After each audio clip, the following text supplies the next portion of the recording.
Today I'm joined by Chris Mouton. Chris joined us after actually our last mastermind event in Dubai, which was in March. I think you joined us in April and you've taken a business from 5K a month to 50K a month. And I think you've done like 30K already in like 10 days this month. Yeah. You're on track for potentially 100K a month after we spent a day in person together, which we can kind of talk about. First thing I want to ask you, because a lot of people watching and listening to this may well be in the position you were previously. What do you think has been the biggest catalyst, your brand, that's taken you from 5K to 50K a month? So my dad and I always have the saying, like, pity those who don't know, they don't know. It's just simple as there's information that you don't know and actions and setups and mindsets that you just aren't aware of. It's simply this massive ignorance tax that you pay with what you don't know. And I think the biggest catalyst for from going from 5K to 50K was just, one, the amount of work that you think you need to do is just so much more. You develop that by actually showing up every day and doing it. And then also knowing what to do, when to do, how to do, in what order. That helps a lot. That was probably one of the biggest things that I did. And then obviously I don't do any paid ads. So everything is just organic. And I wanted to always build a strong personal brand, but also have a good coaching thing. And I found a nice highway to achieve that. That was big for me. You mentioned there in terms of like the business growth of doing things in the right order. Why specifically did you say that? For example, like, you could hire an editor, but do you need more editing? Do you not need to already utilize what you already have? For instance, with leads or setting or getting a closer. Well, that closer way later. For instance, I wanted a closer, but closer is probably one of the later things that I had to do. And I didn't know that.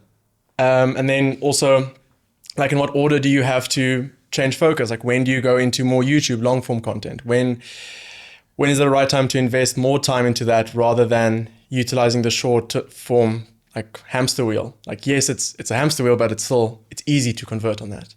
So it's almost like, when do you apply what, in what order? And then that's sort of understanding that and knowing when to do what, that helps a lot. Yeah. And the reason I'm smiling is because one of the biggest mistakes I see people making in business, and hands up, I've done this over and over again, and which is why it's easy for me to like advise people what to do, but also what not to do, is they try and do the thing at chapter 11 when they're at chapter 1. And it's like, yeah, cool, that's definitely the right thing to do, but just not right now.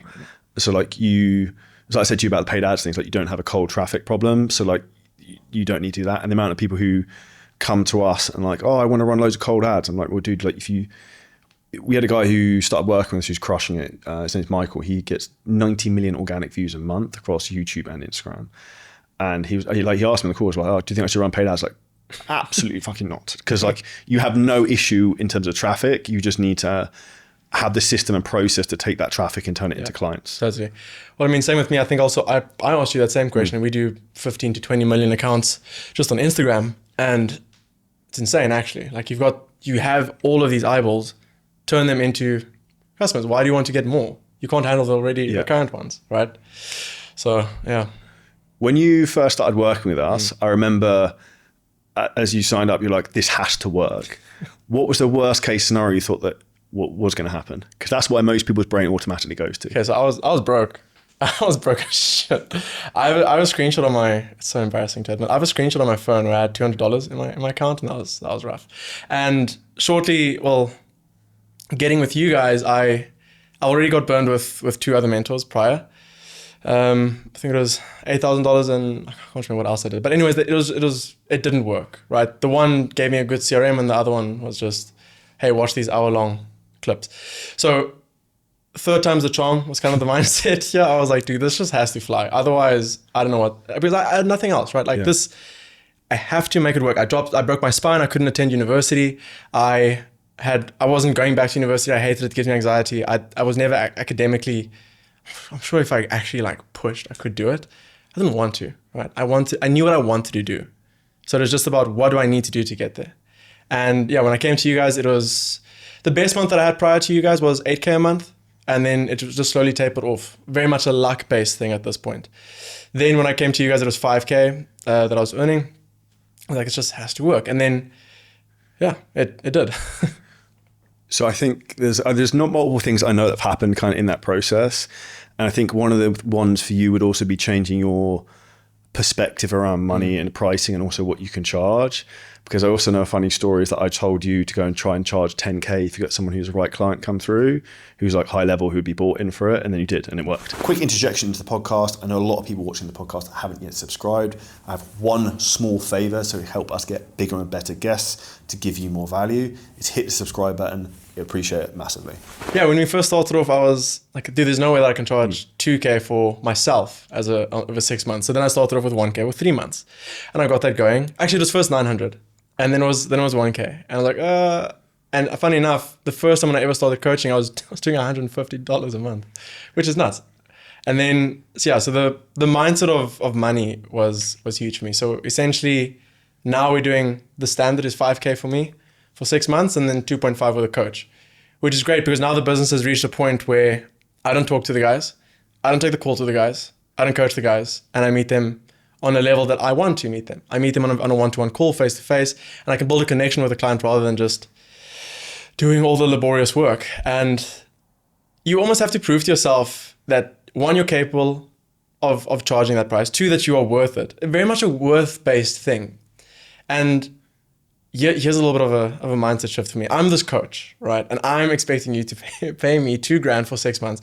I've never invested jack shit into myself. It's such a... You have to walk the walk, right? I really believe so. And if you're going to be doing, sure, your coaching is all business. It's very much mental as well. And it will be mental if you take it onto yourself to execute in everything that you provide, that your coaches provide, and just the ecosystem that you've built. It's like not taking opportunity to join your calls, not taking opportunity to fucking fly out to Dubai. You have to be very not averse, risk. Tolerant, I guess? Tolerant. Open to risk. Open to risk. That will count highly into anyone's favor, to being risk. It's been my motto. When I was doing university, I did modeling, I ran, like everything was risk. Risk. And I was just trying to build my own thing. I would study and then I would go balls deep in modeling and content creation, even at university.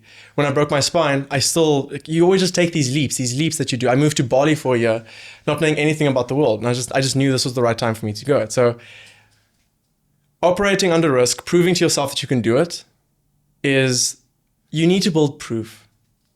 You need to build proof for yourself. And you can talk yourself into the mirror like, I'm going to do this and I want to do that and I'm going to charge 2K.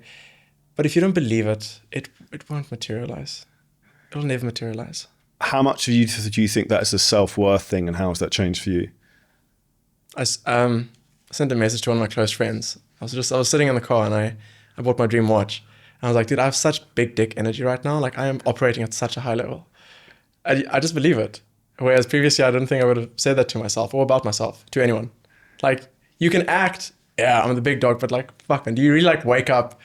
Holy shit, I'm the dude. You can yourself in the mirror like, you sexy rich motherfucker. Like it's such a good energy to wake up with. So this just made me think of something, and I know this is going to be relatable in like a polite way. So I know you've got stories similar to this because you told me this. So I called my parents the other day. I spoke to my mom. I was like, oh yeah, we have this event going on. She's like, oh, I was like, we've sold it out. We have this really big boat. We've got the biggest boat we can get into Dubai. And she's like, oh, how much was that? And I was like, oh, it was this much. And she was like, oh, that's a lot. And I was like, it's okay because we've already made the money back in tickets, blah, blah, blah, blah, blah. And she's like, oh, we just worry about you. And I was like, about what? Like spending? And she's like, yeah. I was like, I've already like sold the thing to pay for the thing. Yeah. And I think that's also where, when you're not used to that type of mentality around you, it's like, boom, for me, that's like, I become hyper aware of it and have to really not let that into my head to try and pull me back down from the big dick energy you talk about. And I also know that you kind of had a similar thing with your dad because you spent $10,000 to spend a day with me. Your business is now doing 30K in this month, where parents and the people closest to you are the people who are going to try and be like very cautious. Because they love you, right? They love you. They want to protect you. Why wouldn't you want something that you love to be protected? Exactly. And also another thing, don't take advice from people who aren't where you want to be. I take advice from you. You do good. So I'll listen to what you say. Because it's obviously you're doing something right at the end of the day. My dad, great, cool. But he was an old school barrister for majority of his life. He's very good with money, but once again, he's very risk averse. He won't take risk. And you will, if you work hard, you will make good money. Generally, like if you're a little bit competent and you find a good job and a safe job, you'll make okay money, but you won't be like abundantly like you won't have super abundance. And I think that's what's up, because also one of the major reasons why I think everyone should just move out of their home country or town or whatever. Like move, for instance, to Dubai. You come here, it was a desert, now there's just there's skyscrapers here. There's sports cars. A Brabus is the equivalent of a VW Polo. It's just everywhere. If they can do it, if all these people can do it, why can't you? And then same as your mom, it's like, obviously she's like, I hope you're okay with spending this money. And I called my mom and I was like, hey, this is embarrassing. I called my mom and I was like, Mom, I invested 10K with Charlie, and I bawled, bro. I cried like a whacking, like such a little sissy, because I thought back to the time I had $200 in my account. And it's just because I don't have this attachment to money. It comes back. But that's also because it's now giving you a self-belief in yourself. Yeah. And then this is what's happened for me over the years, is that I understand the compound effect of, okay, if I give this, like I had said to you earlier, I paid someone for like consulting this morning. Like I pay this person, I know I'm gonna get 10x back. And I actually said to you the day you came here, my job is anyone who works with us, we give you 10 times the value back. So like I have to give you 100 grand worth of value today. And from this, I'm gonna like give you anything I can possible. And what's frightening is, how old are you? 26. 26. Yeah. So you then have this information at 26 you can then apply for the rest of your life. So like, it's like, okay, cool. If it works the right next month, okay, you're laughing. But what's the likelihood it's gonna work in the next 25 years? Pretty high. Pretty high. It's a skill set, right? And it's knowledge. Once again, no ignorance tax. You cut down the time frame. Whether it's with fitness, whether you even, for instance, so many guys that they come to us, and also myself included, like they would run, right? And I can take my dad, for example. He's been running for the last year. Every day he runs. We went for a run this morning and he was gassed. It's just because he did it wrong. Just because you post content doesn't mean that you'll get the right audience. Just because you do coaching and you show up for coaching doesn't mean that you will do good in coaching. Just because you're a business mentor and you talk about business and you sit in your Lambo and you do these things doesn't mean you'll be a good business mentor. You need to do it in the right way. What does the right way mean to you? You constantly invest in yourself, correct? It's like, it sounds bad. I think I might say this to Mike today. It's actually the challenge. I don't know if I said this well. What I found really interesting now is the challenge I have is the people who have the skills and knowledge that I want to acquire. I can't, there's very few of them, and I can't pay them necessarily because they don't need the money. Yeah. So I then have to try and befriend them or get into the network somehow. And then I can kind of like weasel my way in from that, which is actually why, for anyone, you mentioned personal brand, one of the most powerful things you can actually have is brand, because then it actually allows you to kind of get into some of these people. It's a free pass. The amount of, I'm sitting now at about 175,000 followers. We're growing at about at least 500 followers a day. It's so easy for me to send a message. For instance, just take Instagram, right? You send a message. You're just because you have the little verified tick and you have so many followers, you're already at the top of the list. They see my stuff immediately. I'm able to connect with brands. Anything. It's so easy just for me to strike that connection. It also gives you a lot of credibility, just as like a good body does. It's that first impression. Personal brand is huge. So what is your question? I completely gone off tangent now, but I can't forget. But I think on that topic, personal brand is huge. You obviously still had a big following, a big audience and loads of traffic, and you were making like 5 to 8K a month. But then you saw people who had a much smaller audience. I'll give an example. Giacomo, who you'll meet, who's coming over from America for the event this week. Is he the Yeah, shuffle? So he's, no, that's Trevor. You two should make some content. That's a good idea. That'll go super viral. So he, I think, did like $65,000 this month, and he's got 2,000 followers. So like, was that something, because that's something I see with a lot of people who have maybe bigger followings and a lot of traffic, they don't make the money they want, but then like the big thing with you is you're very coachable and open to getting advice to try and help with that. Whereas a lot of people I see or speak to have a huge amount of arrogance and ego where like, oh, I've got 1 million followers, but like, dude, like you don't make any money. And like this dude here's got like no followers and he's got 5 times as much as you. So I obviously can't speak for him. I don't know exactly what he posts. The biggest, so when I joined you, I didn't have that many followers. I had 50, actually like maybe like 46, something like that.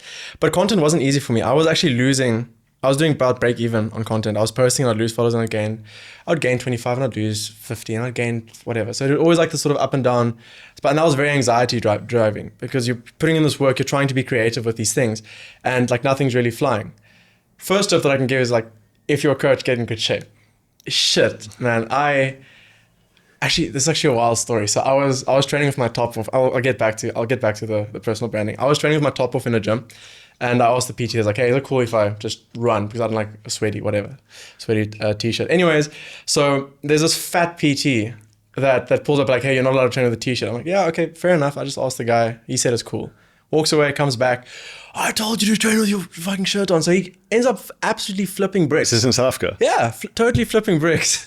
And he starts screaming at me. Keep in mind, he's a PT. And this is like his professional pace. And he's like, starts screaming at me, all of this and this. And then it escalates to a point where he's like, yo, meet me down in the road and then I'll come and attack you. And anyways, but his thing is, he's always, when I enter the space, I greet everyone. All the fit guys, everyone who's good looking, fit, lean, they're all happy and friendly because they all make money. They're all good. He's always a fat guy that's in his own little fields that doesn't post the content. All of the PTs there, they all kind of relatively share and they share their stuff. But anyways, what I want to say is, I think as a fitness professional, look good. Just don't be fat. Like, just eat less, you know? I'm stepping on toes here. But I got, this is fully alignment with me, my brand of everything. Because like, you fucking have to walk the walk to be able to talk the talk, because it's not what you know, it's what you can prove. Exactly. And if dude's in great shape, he probably knows something that you don't know. Like, I had an issue where I got banned from some gyms in the UK, in Nottingham, because I spoke on a podcast about one of the trainers being fat and out of shape, who was actually the manager of the gym. So I was like, that's kind of ironic. And for me, that it's just setting a bad example to the people you're trying to help. So I think people would probably need to understand that if you're an online coach, fitness trainer, or even if you're not in fitness, if you want to make more money, if you get in better shape, you'll have more confidence. You'll be more likely to actually want to get on camera and make content. Mm-hmm. Secondly, you will make way more money if people actually want to buy from you, because fitness is actually quite an easy thing to sell if you're in good shape, because people want you. Wait, you look like this. Like, why wouldn't you know what you're talking about? And the thing that I want to get onto is, so I moved to Bali in 2023. And I got to Bali in exceptional shape. I was super lean, but then over the course of time, my mental state got a little bit wacky. I was a little bit depressed. Not a little, I was very worst time of my life. But anyways, I got fat then. And because I got fat, my face was inflamed. I went from, I don't know, it was about 112 kilograms. I'm 80. Jesus. I'm 100. Dude, I was swole, dog. I was like a fucking whale. But I was were you running then? No, no running. I was just full bodybuilder. But yeah, the issue is that if you don't like the way you look, you're not going to make content. If you don't like the way you look, most probably you won't have a lot of proof of your own methods to teach someone else. I made the most amount of money, and I started making the most amount of money, and I started getting the most amount of attention. I got the most amount of in-person compliments from everyone. Also, this one girl said in the gym, like, you know, Chris, you got lean, but also you've stayed lean for a very long time. Like, what are you doing? Anyways, so you look like this. And ever since that, attention, money, confidence, I have developed the deepest self-love for myself. Previously it was this, I need to cut because I need to lose this. Now I'm like, dude, shredded, lean, dry, you've got muscle, top 1% male. I'm like, boom, nice. Anyways, with that, personal brand. You can film. You have confidence in yourself. I can whip up a camera right now, film up a little video, post it, and I'll be happy with it. I can see my jawline. My cheeks are not like fat and inflamed. I feel good. I can talk to a girl. I can talk to anyone.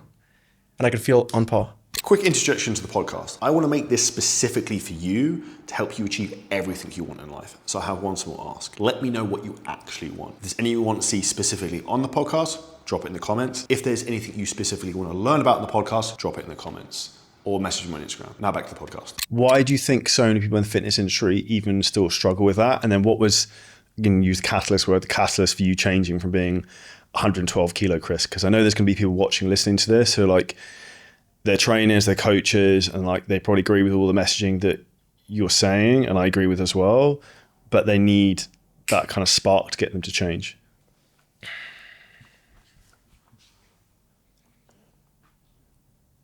You need to enjoy it. There needs to be genuine fulfillment in it.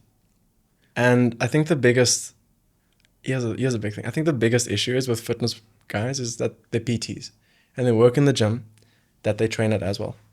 And there is not a resentment, but there's like, oh fuck, I'm in the space again where I work with clients on an hour-to-hour basis. And this is my workplace. I mean, I don't want to spend, I have an office back home, like a nice little dark corner like Alex Hormozy. I work there. That's my spot. I don't do anything else there. I don't want to do anything else there. I can't, and imagine with gym as well. I want to swap around gyms. I don't want to be stuck in a gym. And once again, the irony is that, I'm sure you get this as well, a lot of your guys who do the PT, or the guys who come to you, they do PT, but then they don't have time to build the online business. And that is such a shit spot to be in, because you're time poor, you're not financially where you want to be, and you're also locked down. So you need one. Here's a big thing for me. When I first started training, so I was 100 kilograms in school. I was fat. Everyone called me Mike. Here's the thing. Dude, I used to be fat as a kid as well. Yeah, what's up? I was in grade 10 and I had this girl, Anita. Loved it. Beautiful girl, blonde, stunning. She had a weird nose though. But anyways, I liked her a lot. Her nickname for me was Moobs, man boobs. And I was like, good God, that sucks. So I lost 30 kilograms in like 3 months. And I did that through high intensity interval training. So like just Tabatas type stuff. I really enjoyed that. But what I thought to be successful in the space, I watched people like Alex Eubank and all these American influencers, and they were all just doing bodybuilding. And some of me liked it, but it wasn't fully me. Now I'm running, I'm doing high rocks. It's very much a thing that I enjoy. And it's where, and also like you've got to set your business up that way as well. My mornings are free, dude. Like I wake up when I want to. It's always relatively early regardless, but I go train, I go run, I have a nice walk with my girlfriend. This morning I went on Kite Beach with my dad. You need to build it. You need to create. You need to design your environment. We have this training on with all my clients. You need to engineer your environment to work for you, not against you. Reduce friction with things that you need to do, and increase friction with things that you don't want to do. If there's a loaf of bread in the house, I'll fucking try all of it, right? So you need to engineer the space, whether it's with business, whether it is with your training, whether it's with anything. Your space is highly engineered. I mean, I'm at your house, I'm in your podcast studio. Not many people have that, right? And I was actually thinking about that, you saying that. It's like, when did I last leave the house? Because like, I now built a gym in the house. I don't think I've left the house for 3 days because food gets delivered. I can work out here. I've got recording studio. I've got 2 offices. You go on the walk in the palm. There's a swimming pool. Like actually, and for me, that's like life by design of how can I create a super efficient lifestyle that then also gets me towards my goals. People waste a lot of time. People waste so much time. And I see it with my dad, nothing against him, but he just doesn't care. Most people don't, or they think they don't. And it's just the amount of time that you waste on unnecessary tasks like getting food at a restaurant or cooking food or driving to gym. People drive 40 minutes to gym and back. That's nuts. We've got some clients who are in Dubai who they spend maybe 5 hours a day going to the gym because they drive to Oxygen and they do an hour each way. And I'm like, dude, you want to scale your business to 100K a month, but then you're spending so like if we look at this is how easy it is to win. If I'm competing against that person, they're spending 5 hours. I spend 1 hour walking to the fucking gym there. I have 4 hours. That's 20 hours a week. 20 hours a week. In 1 week more than you, I'm going to win. Totally. Over a month, that's fucking 80 hours. 80 hours. Over a year? Yeah. Crazier. I'm not good at math, so I can't do that. Yeah, that's what, 10, 8, that's 920. 920? No, 800 and something. Quick math. Yeah, so it's like, put me on the spot now. So that's what, 960, sorry. So yeah, 960 hours extra. That's nearly 1,000 hours difference. It's insane. Small change. Small change.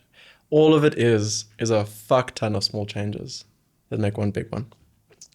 With your own social media growth, I know you're obviously going to talk at our event on Friday a bit about this. What's been the big, I use the word catalyst again, the things that kind of really gotten momentum for you or your kind of strategy and thought process around that to give people some value? Okay, so look, in terms of social media, so my history is I went from break even and I've been stuck for over a year previously at about 45,000 followers, and most of that only came from because I did a TV show back in South Africa, so most of the followers didn't know that. Or was it like South African Love Island or something? Yeah, it was. Was it actually? Yeah, it was actually, yeah. It's a fucking guess. Horrible time. Anyways, I was stuck like at that point. Anyways, then the biggest catalyst to changing all of this was lots of people copy content. They just want likes and follows. And they think they do that because they see a viral meme or some sort of a trend, whether it's on TikTok or Instagram. Firstly, biggest thing that I did with social media is I stopped trying to please all the platforms. I chose one and I went all in on that. I made a decision, luckily to my favor back then, to focus on Instagram because I wanted to message people and I wanted to connect with people. Actually, not even through coaching. That's just how I wanted to do it. TikTok was also, I just didn't like the platform. Anyway, so with Instagram, the mistake that most people make is they post non-value, funny content that is just going to get eyeballs. There's a place for that, but if they're looking to scale and build a biz, not so much. You need to create content that builds 3 different types that I mostly focus on. And you'll see anyone who actually has a significant following and a good business from this has 3 main archetypes or formats that they do. Mine specifically would be generic B-roll with text over it. I use this as like my primary top of funnel. So this would be to get lots of eyeballs, and I treat it, so that's the format that I use. So it's a video of me running with text. We could either utilize that as a value post, like 5 things. For instance, I did one post, 5 foods to avoid if you want a 6-pack, 2.5 million views. We had a good value adding caption. And then we had a call to action to comment the word something for a food swaps guide. That's a very top of funnel value post. But once again, no one's really going to know you. Then they're going to build a connection with you. They don't share an opinion. You're just someone who gave them something. Okay, so that's the top of funnel format generally. Then we do this or that type content. So rating hybrid trends out of 10, discussing, creating opinions with regards to, I don't know, running with a weighted vest, for example. So many overweight people think that they want to run with a weighted vest. Bro, you already got weighted vest on. You're wearing it already. You just don't know it. So create an opinion. And then also next second one would be a talking head style voiceover. All of these and those I would utilize to share opinions, to say, hey, listen, if your friends don't tell you that you're fat, you maybe need to get new friends. I have friends who are coaches and I tell them like, I think this is a fucking dumb business decision. And I'll tell them that. And they'll be like, fuck you, Chris, but okay, kind of true, right? So you need to get them to see you. Attention is important. But once you have their attention, how do you keep it? You keep it by creating opinions. Those who fuck with you will really fuck with you, and those who don't, won't. And that's fine. All the more reason to know exactly who you talk to. I only talk to one type of person. This is why I stopped coaching men and women. I only coach men. 25-year-olds that are like me. And it's easy because I'm very similar to that. So it's 25-year-olds to 45-year-olds running and lifting. They're entrepreneurial. They respect traditional values. They respect themselves, and they almost, mediocrity makes them sick. Really, that is, I hate it. Like I look back at the people at home and I'm like, dudes, you're still like the 18-year-old kid that I know. Like you've not grown. It's mediocre. And I talk about it a lot. And that pisses people off, and like rightfully so, albeit either it pisses you off and you want to actually have that and treat that as a catalyst for change, or it pisses you off and you don't want anything to do with me, which is sick. Or you're like, hey, this guy's speaking some true shit and I fuck with him. And that's very much similar in terms of like the message that I portray from business perspective. I'm a bit like Marmite. People either fucking love me or they're like, he's very abrasive and direct, because ultimately like the biggest thing that anyone can have is regret. Yeah. In 10, 15, 20 years time, you're like, oh, I wish I just like tried a bit harder and I built my business a bit bigger, and then like I could have got the house I wanted. I could provide my family wanted. Like regret is the biggest and most painful thing people actually die with. And that's the number one thing I don't want to have. And I also want to stop other people having, because you can't undo that. Are you confident in your body? Do you like your body? Yeah. You optimize the fuck out of it. Can you imagine how many opportunities you would have missed if you lacked the confidence to talk to someone because you didn't like the way you look? But like, so years ago, I was very introverted and very shy, like very shy. Whereas now I don't give a shit. I talk to anyone. So, and that was a big change for me probably in like my mid-20s when I got in shape, because that's where like your external world is a reflection of your internal world. So then if you're not happy with the way you look externally, you're not going to be happy internally either. And then that's also going to be portrayed to the world that you won't, when they want to talk to other people, and every small opportunity won't happen because of that, whether it's in your business or whether it's within relationships or whatever it might be. And again, that's the regret people will die with, is that they know they could have been in better shape. They could have made more money. They could have had the fucking Grand Theft Auto life they always wanted, but they didn't really go for it. Can you imagine how scary it must be to die and be presented with this possible future version of yourself that has achieved everything, that had the confidence, that took the risks, that really hustle to make it work, and having that wild reflection of the version of you that remained risk averse, that didn't pursue health and fitness, that didn't pursue business, and pursuing the things that he actually, those dreams, those conversations that you have with your bro at the bar, or like, I've got this business idea and I think it's going to work, and not executing on that, and seeing the guy who did, that must be horrible. So I don't know if you've listened to the podcast I did with Ibrahim, the hypnotist who's speaking on Friday, but I can send you the audio clip. He basically made like a 7-minute audio clip to try and hypnotize me every day. And the whole thing of the hypnotism is essentially like a priming exercise. It's like you're watching a movie and there's 2 movies of you. If you go left, there's the movie of you of like, you didn't get what you wanted, and you go right, and then there's a movie of you like you achieved everything you wanted. And like you basically create the gap, and that's what people need to create in their mental mind, because the difference between good and great isn't actually that much difference in terms of work. It's probably an extra 10%, but the force multiplier of that 10% work is like 1,000x. Well, because if you think about it, the 10% that you're talking about, it's way rare. That's the 10% that most people do. For instance, if you train for a year, you'll be able to get 70% of the results. But most people fall off after a year, or they stop after a year, or they're just happy with it after a year. And the amount of people that have the 30%, 10%, 20%, 5% remaining, it's exponentially rarer to get. It's more work, it's more time. It is, Alex Hormozi talks about it a lot. The amount of work that it takes to go for instance, for you to learn 80% of, what do you like doing? Does it have to be work related? No. Golf. You play golf? Yeah, I'm really bad, but yeah, like paddle, go for that one. Okay, cool, paddle. For you to become an 80% top tier paddle player, you need a few like classes, you get a guy, cool, and you'll get there. To go from 80% to 100%, to go to World Championships paddle player, good Lord, it is wildly different. And this is also the great saying that you don't know you're talented until you try really hard for 10 years. You and I could be the best soccer players. No. Yeah, like I did play football, it was not good. But like, say for example, like ice hockey, like, or something you don't know. So to be fair, you'd body someone in ice hockey. Yeah, I think it's pretty fun. I'm shit on ice skates though, but it's like Bambi on ice. But I think that's the problem. And also, we kind of spoke earlier about people's self-worth. The big problem a lot of people have, they have limiting beliefs. So like, I can't remember who I spoke to the other day, but I think we did a podcast with Chris Mouton, and he said, I used to say that I was really lazy.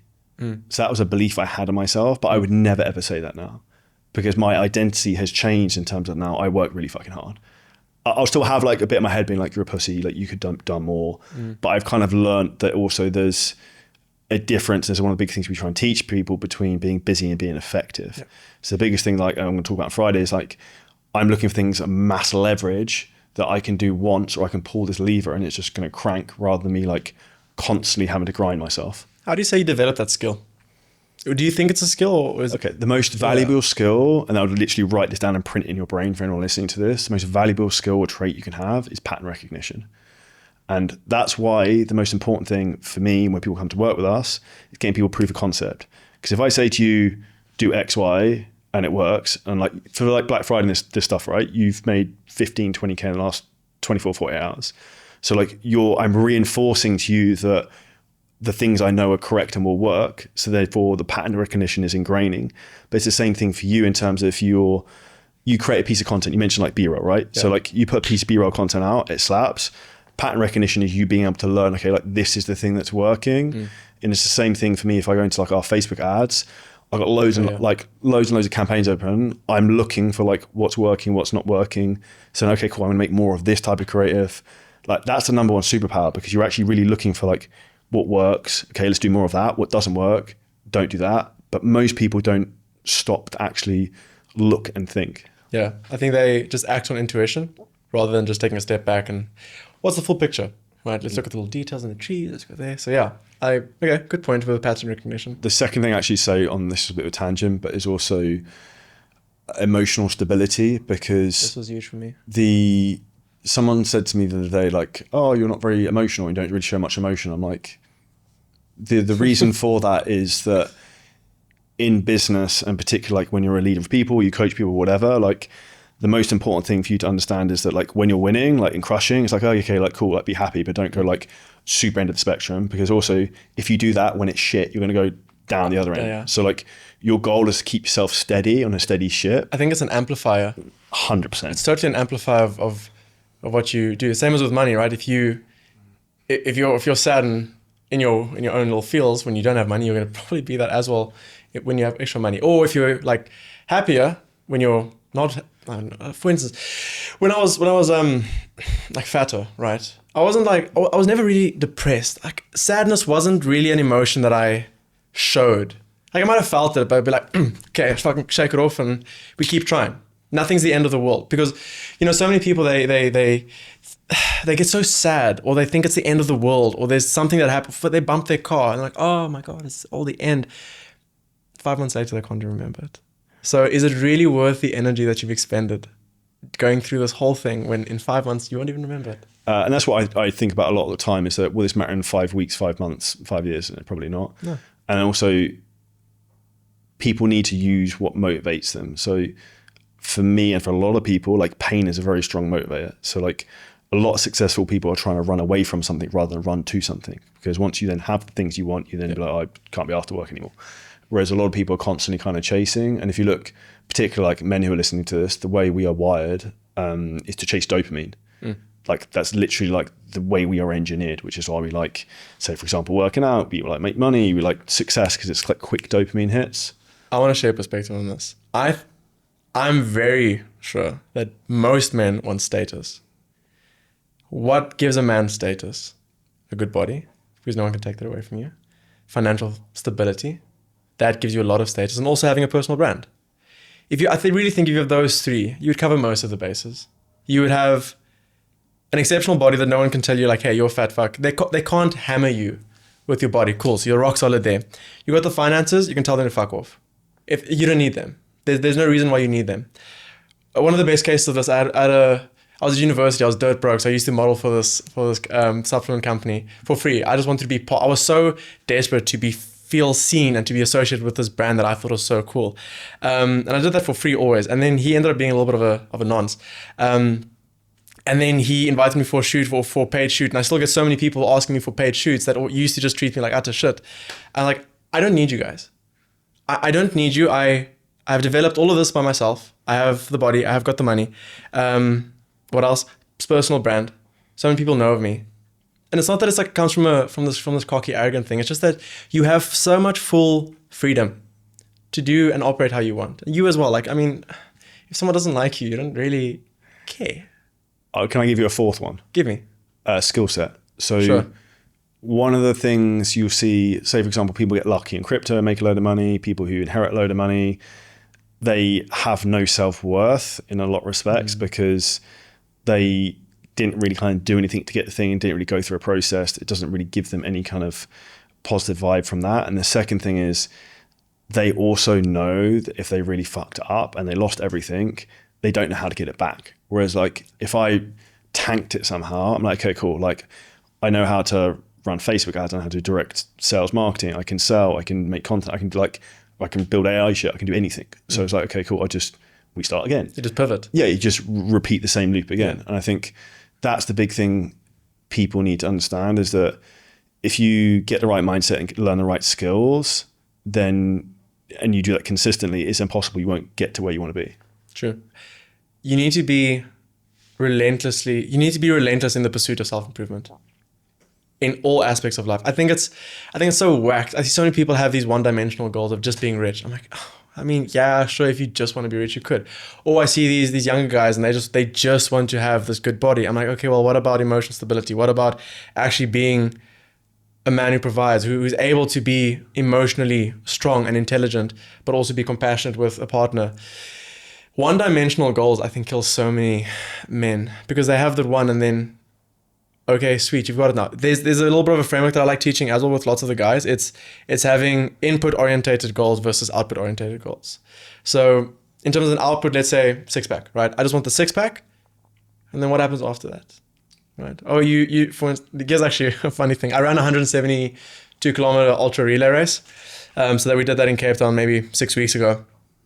I trained in preparation for that. I ran over 400 kilometers in prep for that. So there's a lot of training in the back end, lots of shit days of just executing. And then I did that competition I was so lost at the end of it. I was like, what do I do now? And that's because it was purely an output-based decision making. But for you, or for the guys who just want to see continuous improvement, it needs to be input-based. What is one number that you can focus on today to get you to a specific goal? For fat loss and fitness, let's say I need to run 60 kilometers a week every week, or I need to do 10,000 steps a day, or I need to do 2,100 calories for the day.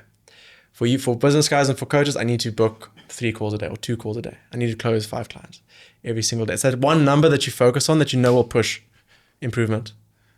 I think the biggest problem is most people, even if they start that, they're not consistent with it, because the biggest superpower most coaches lack is the consistency with things. And that's also, if you can eliminate everything else other than doing the thing you need to do. And I've kind of been thinking about, like, we're doing pretty well from a business perspective at the moment. I'm like, why specifically is this happening? Like, what's been the biggest catalyst to then do this? I was like, well, I haven't really traveled at all this year. I went to Vegas for 4 days for an Alex Hormozy thing in August. And other than that, I just kind of kept myself to myself, just worked and been very, very consistent and not got distracted and just focused on the exact same problems for the last 4 or 5 months. Why are you able to stay consistent? And you feel like because I'm also very consistent. Okay. You and I are very consistent with it. What is your perspective on why were you able to be consistent and other people aren't? People need to understand everything has a cost. So, for example, I was offered a business recently to basically be given half of it, and then I could scale it to 100K a month probably in 6 to 8 weeks. I turned it down because I was like, that's a distraction from what I'm doing right now, and it's not specifically in health and fitness. So I'm like, okay, cool. Yes, this can work and do really, really well, but what's the opportunity cost in terms of that with the other things I'm doing? And this is where people always get laid in by the red shiny object, often because it's sexy new. Because the reality is, the boring thing is the thing you actually need to do that's going to make you rich and be more successful. Because there's a compound effect. If you just keep focusing on the same things, the big levers, and keep improving those, it just stacks and stacks and stacks. And the reason why this is an unfair advantage is very, very few people can stay consistent enough to actually keep doing it. Yeah. How long do you think you need to be consistent for it to be a fundamental part of your personality? I think 18 months, maybe even less. But like for me, it's harder not to work than to work. So like, I tried taking a day off the other day. I got such big anxiety. And it's not from an anxiety perspective. It's like, I'll give you a good example. I don't know if anyone relates to this, and drop in the comments on YouTube, but like, I'll go to the beach sometimes at the weekend and I'll sit and read for 2-3 hours, and then like, I got loads of ideas and I come home and I want to work. Yeah. So then I'm like, because my brain's kind of on fire, because for me, I see fun and I enjoy the process of the thing. And that's where it's like kind of analogy of like, the man who enjoys walking will walk further, the man who's just walking for the sake of walking. So it's like, if you enjoy the thing as well as wanting to just get the end result, you will do phenomenally well with it. So a big super hack for people to be more successful is try to actually enjoy the things you're doing, because you're probably going to get better at them. Same thing that I say with fitness, right? Like, I love the way I'm training right now. I do 3 workouts a week. I run 3 times a week. I do a high rock session once or twice a week. It's not actually that much, but damn do I enjoy it. And damn do I enjoy the nutritional aspect of it. So many people think, also, I'm sure you get this with business as well. So many people think that you need to go this hardcore intensity with it. And that intensity just eats you from the inside. You get burnt out within 2 weeks. I'm sure you've seen it a lot with your coaches. You're like, they do, and then they don't get the expectation, because expectations and not getting it also is really demoralizing. It's like, anyway, so I've really just reduced the amount of intensity and the, what's the right word? I guess the rate of, the obsession. There used to be this wild obsession with fitness, and I must do this, and I must execute in the nutrition, and I have to train this hard. And now I just do it. And so let's say the plan says I have to do 10Ks today, and I do 8. I did 10. I did my best. I gave it my 100. Another thing that I want to say, you always say that you have to give it your 100%, correct? Like that, generally you want to give it your all. But it's 100% on that day. When I ran 178 kilometers in 24 hours in the day, I did that. That was 100% of what I could give. Do you know what was my 100% the next day? Going from the bed to the fridge and back. That was my 100%. I was knackered. I slept that whole day. That was my 100%. It changes to the day. But that's also, I think, why, I said about the consistency thing. Over that 4, 5, 6, however many months, I psychologically knew I could have probably pushed a bit harder, but I also knew I could maintain this current work level forever. So if you can crush at the work level you can continue doing forever, then you will continue to crush forever. And then the compound effect will just keep going. You'll extend the time horizon and the compound just builds. And that's where I think people get bored and burnt out from their business. And one thing I actually really want to add, which you mentioned earlier, and I actually remember when you came the other day and we kind of went through a calendar I had a lot of respect for straight away, is you live life by design. And that's very much the way I've kind of restructured some of our business now as well, and even some of the other business stuff I've done in the past, because ultimately the job of the business is to serve you, not for you to serve it. Most people create themselves the golden handcuffs of a prison of business where they then start to resent it. And if you resent the thing, you're probably not going to try as hard at it because you don't really want to grow it. Whereas now, if you've got like the morning to do what you want, yet you're still crushing your business and potentially hitting 6 figures this month, you're reinforcing that positive pattern again in your head of like, okay, cool, like, this is working. I'm going to keep doing this because it's getting me closer to what I want. But then you're also getting the positive feedback loop of I still get to do this thing. Yeah. This thing that I love so much, this little personal time where I don't have to talk to anyone, where I can be myself. And I don't like talking to people actually. So it's so nice for me to like have that morning and just be an only child and just fucking run as fast as I want to, lift as hard as I want to, put some hardcore music in. If I want to sit at a coffee shop and just chill the fuck out, I can. You need to design it. Exactly. I like that. What did you say? Life by design. Life by design. I like that a lot. It's so true. And so many people, they don't. They become servants. And it's ironic because you do this so that you aren't a servant. This is one of the biggest paradigms that kind of really shifted in my head, is that you build your business to build freedom, but then you sacrifice your freedom to build the business. Yeah. On the short term, possibly. If you don't do it correctly, Do it correctly. But I didn't do it correctly in the beginning. Why do you think that was? I don't know what to do.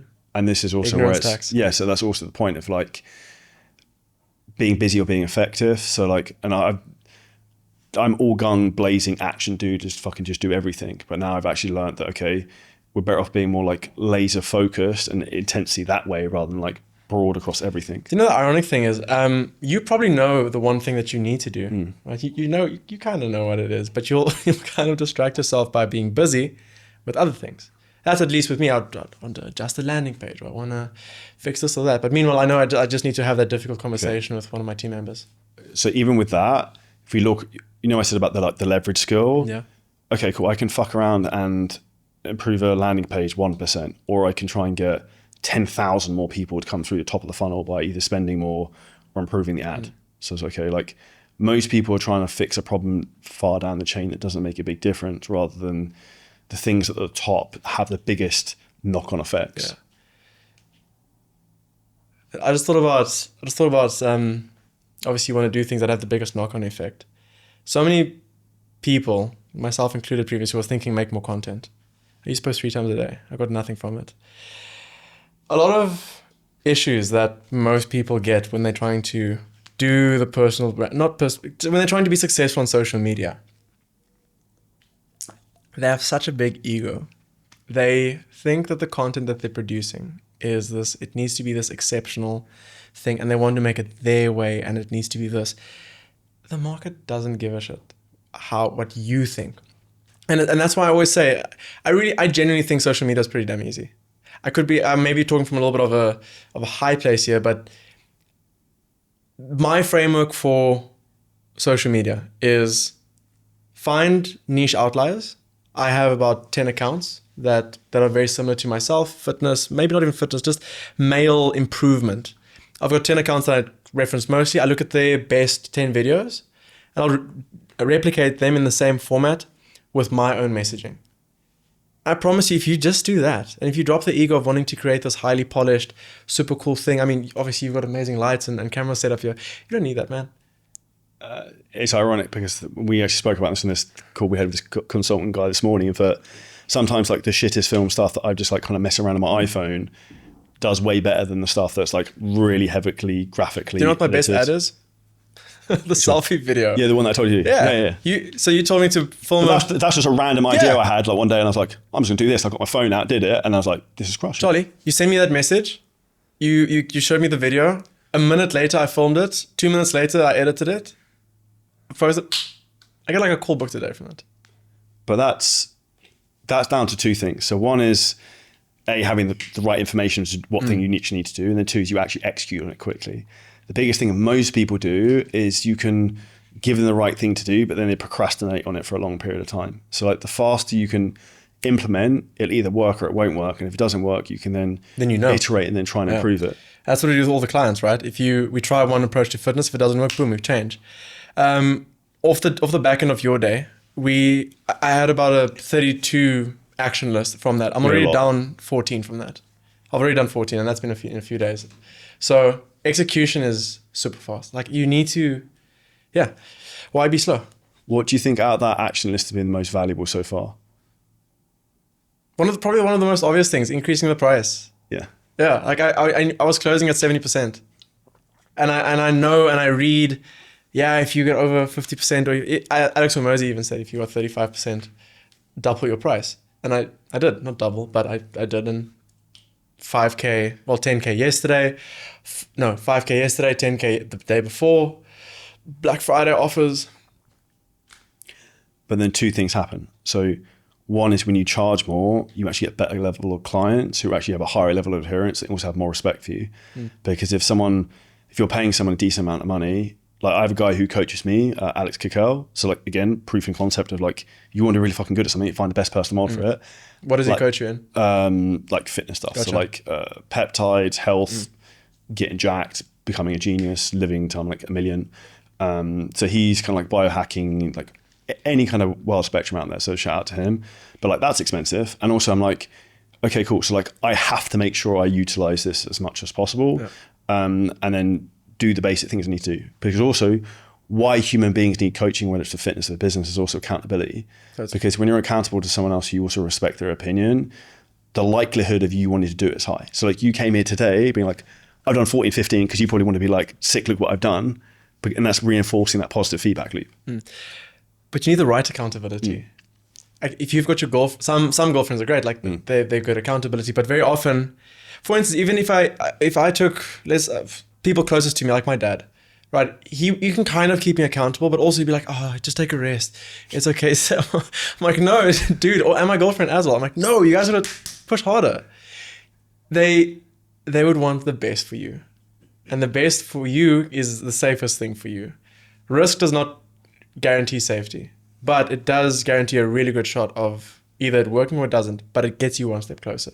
You need to think of it like this. I think anyone listening, how do I articulate this properly? You're going to have to take a finite amount of shots to get to where you need to be. The quicker you can take those shots, the quicker you'll be able to get to where you need to be. The more times you post shit content, the closer you are to posting really good content.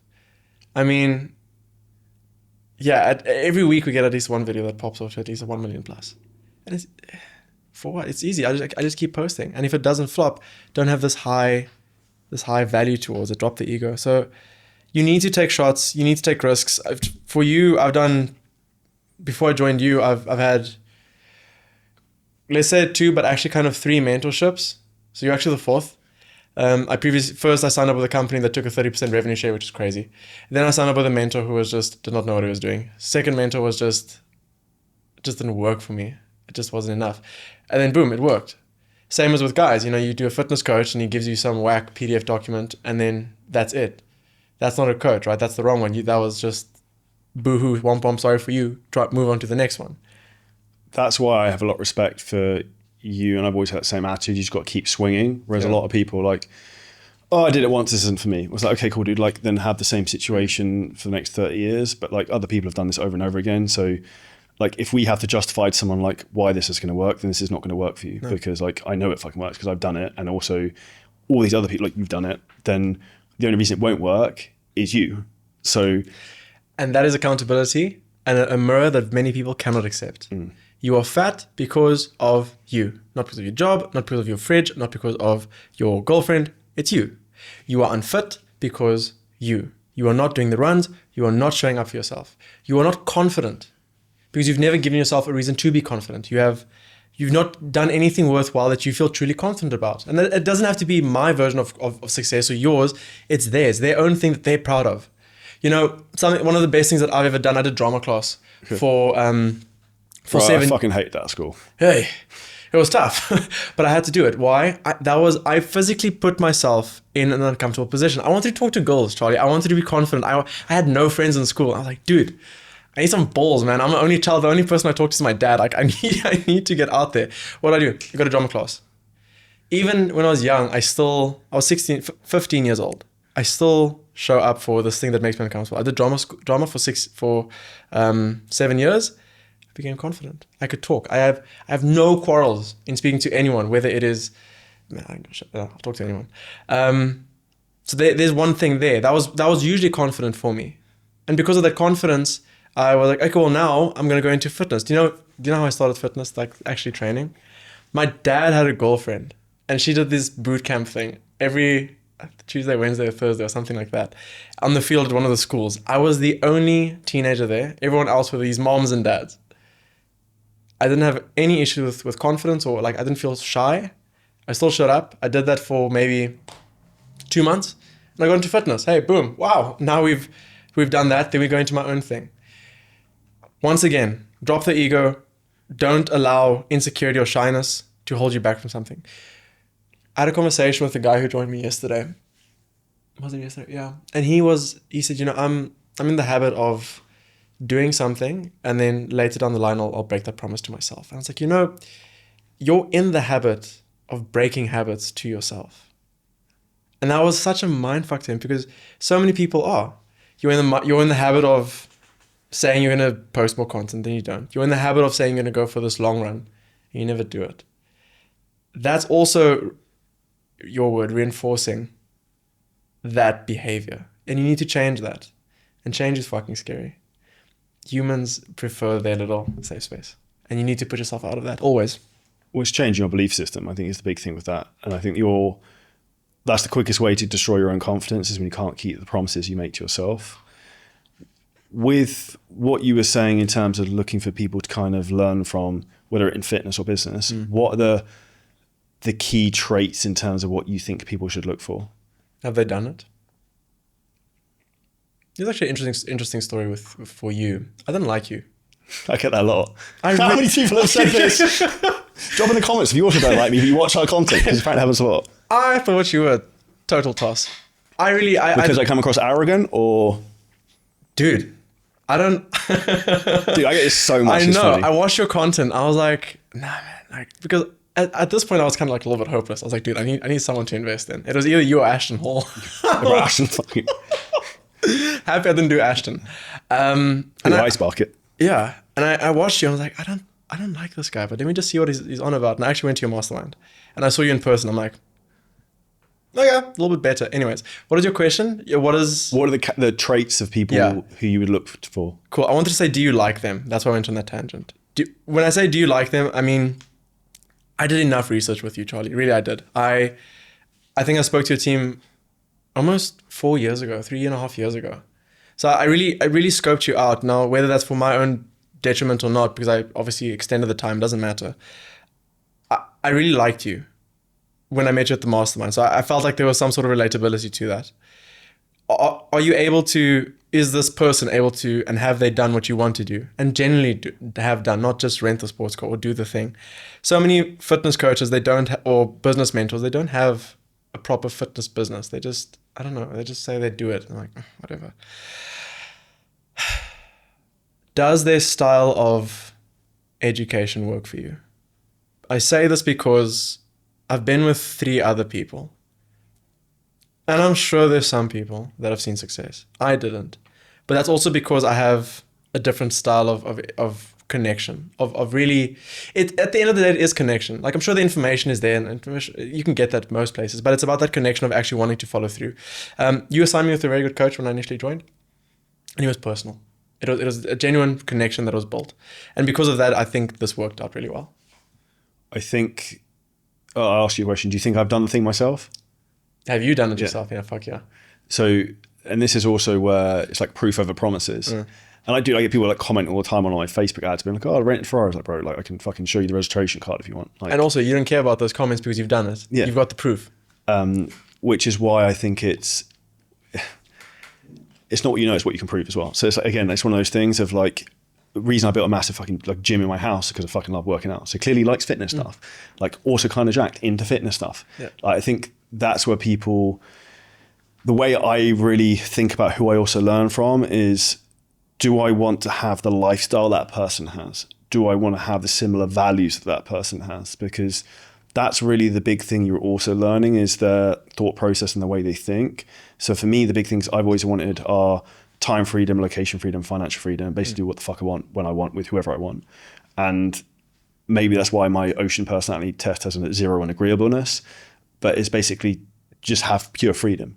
And for some people, they don't want that, and that's cool. But like, if that's what you do want, then you're aligned with me. I know you're the same as that. Then cool, dude. Like, I'll help anyone who wants that type of thing, because when you're then in the ability that I am now, I've got a 4-week-old daughter that I can then provide and do anything I want. Like, you know, I said earlier about regret. Imagine if 5-6 years ago I didn't do that, and then I couldn't provide the things I wanted, and I was also stuck in a 9-to-5 job. That's a regret. 2 things with this. I'm very happy to hear you're also very low on agreeableness, because I did that test and I thought I was fucked. Yeah, mine's 0. That's like as low as... I can't remember what my score was, but mine was also low. I was like, oh, this is bad for the team. I feel sorry for them. You're talking about regret with your daughter, and you know, you really position yourself as such an outlier of a father. Even now, you know, you've built this safety net security for the family, which is fantastic. I'm sure when she grows up, she's gonna grow up with a gym in a house. That's fucking cool. I wish I had on that. the beach. On the beach. With a swimming pool. With a swimming pool. I mean, if she wants, she can also go fishing, apparently, like your neighbor. But you've developed an amazing fatherly example, and she's gonna reference that. You're gonna be a hero. And then if you think about the regret of, I can look at some of my friends from my hometown. Their dad was fat and this boring old little suppressed person. So are they now. And my dad, which is awesome. He was running a lot. He was always very active, very friendly, very compassionate. Pretty much almost the exact example. Now I have looked at him and like steered away from some of the things I didn't agree with, like him being risk averse. But yeah, you've set such a well example for that, and you walk the walk, you talk the talk. I think so many men would want to be there. It doesn't have to be this ultra extravagant lifestyle, but it needs to be: am I the person who I say I am? Will I be a good example to my kids? Because at the end of the day, that is your legacy, right? That's what you're gonna. And the most valuable thing that I want to give her and any other children I have would be not money, resources, or access to a gym, but it's like unbreakable self-belief. And that's the biggest thing I also want to give everyone from a coaching perspective, because like, you can fucking do anything you want, but you just have to have the mindset you believe in it, and then take action. Just don't give up, and you will get there. Yeah. The don't give up part, I don't know. It's people will give up because they don't do it right. I really think so. People give up, and I don't know how to articulate this right, but so many people give up. And it's because the limiting mindset, and also because they don't know what to do. I'm thinking of like some PT in my gym. Like he's saying, oh, I'm posting content, it's not working. I'm going to YouTube. People just work with no real execution. Like, you also have to have some wits about you.